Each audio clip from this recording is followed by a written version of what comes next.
Hello, everyone. Thank you for being here.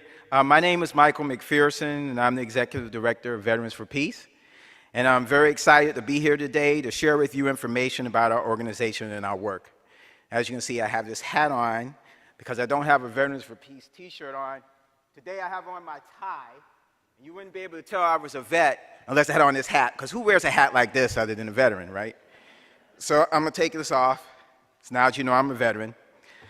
This is a very important gathering for us because we know to forward the goals of Veterans for Peace, specifically to abolish war and move our nation and the world towards a more peaceful and just way of living and being, it will take a collective effort of individuals and organizations, many of whom do not necessarily see themselves as working for peace, but we understand that peace is not simply the absence of war. While I will not try to fully quantify what peace is, I will say this, taking from Dr. King's letter from a Birmingham jail, I don't think we're looking for a negative peace, which has the absence of tension and is more devoted to order than justice. I think we are all working for a positive peace, which is the presence of justice, or in my words, although I might have heard someone else say this, so maybe they're not really my words, peace is justice in action. Thanks. I hope they are my words. This leads me to say that elements of peace that I believe all of us are working for, and when I say all of us, I mean all of us here, the organizations that we have gathered here today, are that all people have their basic needs met, we all feel secure and have dignity and a sense of purpose. This 4-day gathering, Breaking Through Power, is an opportunity for all of us as people from various advocacy areas, movements, and struggles to come together to envision a better world and move forward the process to obtain it. None of our organizations can do it alone, or what I'm sure we all want, which is to put ourselves out of business. We need each other. The film you just watched gave you a basic overview of Veterans for Peace. I will now quickly give a little more detail. Okay. So Veterans for Peace is a non-profit 501c3 organization that promotes a humane and democratic society by educating the public on the true social, ecological, spiritual, and economic cost of war. Envisioned by Jerry Genesio, he's our original founder, who brought together a number of Vietnam-era veterans. He was a Vietnam-era veteran, so Vietnam veterans. The organization was founded in 1985 by veterans and associate members because of concerns about nuclear proliferation, U.S. intervention in Central and Latin America. From the beginning, the importance of uplifting the unique voice of veterans working for peace while also working hand in hand with associate members was recognized. Our statement of purpose, one of the reasons, other than meeting great and wonderful and dedicated people, I joined Veterans for Peace is because of our statement of purpose. And in the 31 years that we've been in existence, the statement of purpose has changed very little. I'm not going to read all of it to you, but the first part, we having dutifully served our nation, we hereby affirm our greater responsibility to serve the cause of world peace. Towards this end, we will work with others. And you can see some of our points of what we're trying to achieve.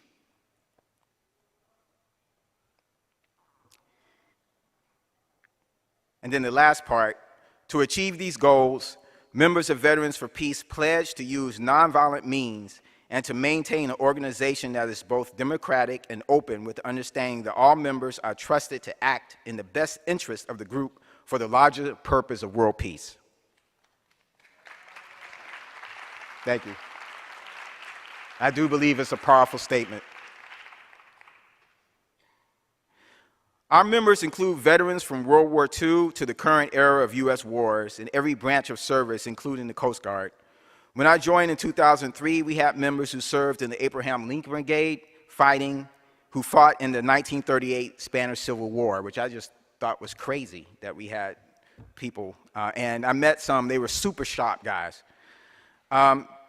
Though we are veteran-led, we also welcome associate members or people who are not military veterans who agree with our statement of purpose. So any one of you can join Veterans for Peace. We are a small organization with a huge mission, working for peace and justice across the nation. We have about 3,500 members with 120 chapters in the United States, including Hawaii and Alaska. One of our greatest successes is that we are an international organization with chapters in Japan, Mexico, Ireland, South Korea, the United Kingdom, and Vietnam. We also have members in Australia, Canada, Indonesia, the Netherlands, New Zealand, and Norway. We have a goal to have veterans around the world speaking out against war. Just imagine the power of that. Our board is a 13-person group of diverse veterans. What you see up there is our executive committee, from veterans from Vietnam War to the current era.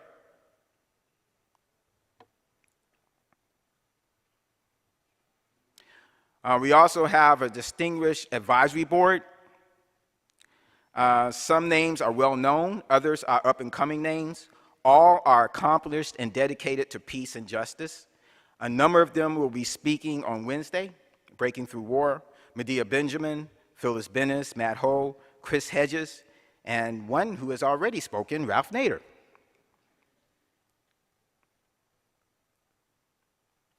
Our work. Using our statement of purpose as a guide, chapters decide which activities and program efforts to pursue that best fit their communities. Our statement of purpose and two fundamental understandings also guide our national efforts.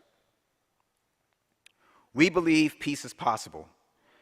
The name of our organization is not Veterans Against War, it is Veterans for Peace with a capital F to emphasize for peace. Thank you. We know peace is possible.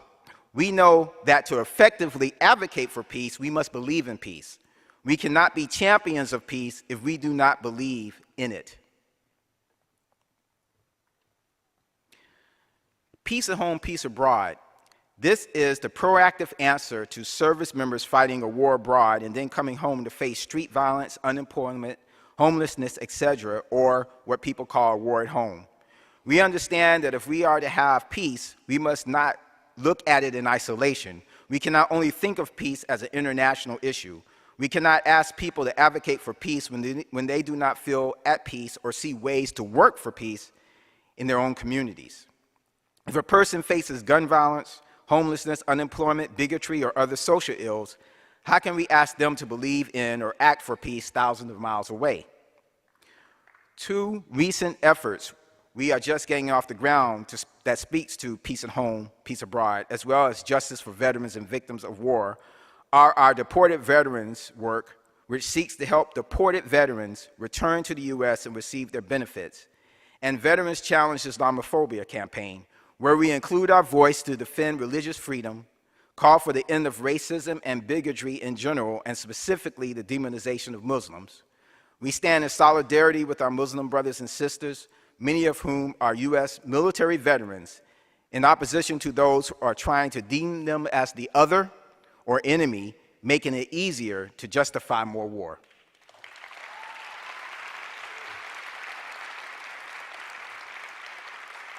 Thank you. So, our national work. We identify our national work in three broad categories, although the efforts may have elements of all three and more. Education about the full cost of war and militarism. Military Veterans Voices for Peace. Our strongest asset is our voice as veterans speaking out against war. It is the reason we organize as veterans, because we know that our perspective as former warfighters speaking out against war and for peace is unique. It is also our greatest accomplishment because we shatter the stereotype that all veterans support war. As veterans speaking out across the country, we are changing the conversation about war, peace, and U.S. foreign policy. In the video, you saw the Golden Rule. It is the original peace boat. In 1958, a crew of anti-nuclear weapons activists set sail to interpose themselves with the boat between the U.S. government and the testing of nuclear weapons in the air and waters off the Marshall Islands. They were arrested, tried, and jailed in Honolulu. But far from being defeated, their example helped to ignite a storm of worldwide public outrage against nuclear weapons that resulted in the Limited Nuclear Test Ban Treaty of 1963. Their example helped set into motion many environmental and peace voyagers craft, including the Phoenix of Hiroshima and later Greenpeace and the Sea Shepherds, among others. We recently rescued the Golden Rule from the bottom of the ocean. We rebuilt it and launched her. It is now traveling up and down the West Coast, educating people about the dangers of nuclear weapons and nuclear power. Before You Join is an effort to make sure people who are thinking about joining the military have all the decision-making information they need to make an informed decision before they join the military. Vietnam full disclosure, the Pentagon has been appropriated $65 million over a 13-year period to commemorate the U.S. war in Vietnam. We know that the government will tell a one-sided story that will benefit its aims. The purpose of Vietnam full disclosure is to make sure the complete story is told, good and bad, about the U.S. war in Vietnam, and not used to justify war, glorifying war for using war in the future.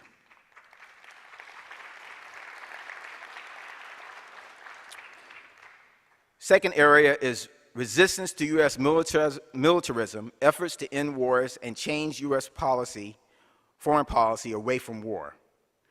So that first is end, current, and prevent threatened wars. And I think that's pretty obvious because we've been at war a pretty long time. And in fact, there was an article in the New York Times about President Obama being the first president who's been at war the whole time he's been in office. I would say to you, that's a marketing ploy because I fought in the first Gulf War. We never stopped military operations in Iraq. So we've been at war at least, if you count from the first Gulf War to today, 25 years. They just want us to believe that these are different wars, but they're not different wars, they're the same wars. And I stand in front of you today as a person whose son fought in the same war I fought in, which I think is crazy in and of itself. The Asian Peace Pivot, we have the Korea Peace Campaign. The Asian Peace Pivot, since the president said that we have a Asian pivot, we're looking at an Asian Peace Pivot. Weaponized Drones Campaign to educate people about the use of drones and who's really being killed. And support our resistors and whistleblowers because it's important for there always to be resistors to war, and we need people to tell the truth about what's happening. Healing and building peace. To be for peace, we must also work to heal from war and build peace. So we have the Vietnam Agent Orange Relief and Responsibility Campaign that seeks to educate people about Agent Orange, justice for the victims of Agent Orange, both veterans and children of the veterans and the people in Vietnam. International Peace Day, which is unofficially known as the World Peace Day on September 21st. We wanted to make that a popular culture understanding that everyone knows about. The Iraq Water Project was launched in 1999 because of the sanctions in Iraq. Water filtration systems in Iraq were destroyed, so we have deployed 150 water filtration systems across the country. Armistice Day, known by many as Veterans Day, we want to reclaim that because originally it was supposed to be dedicated to the cause of world peace, and now it's used to glorify war.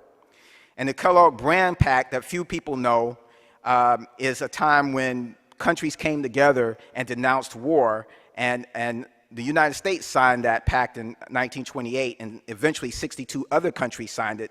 Most people have no idea about it, and we want more people to know about that.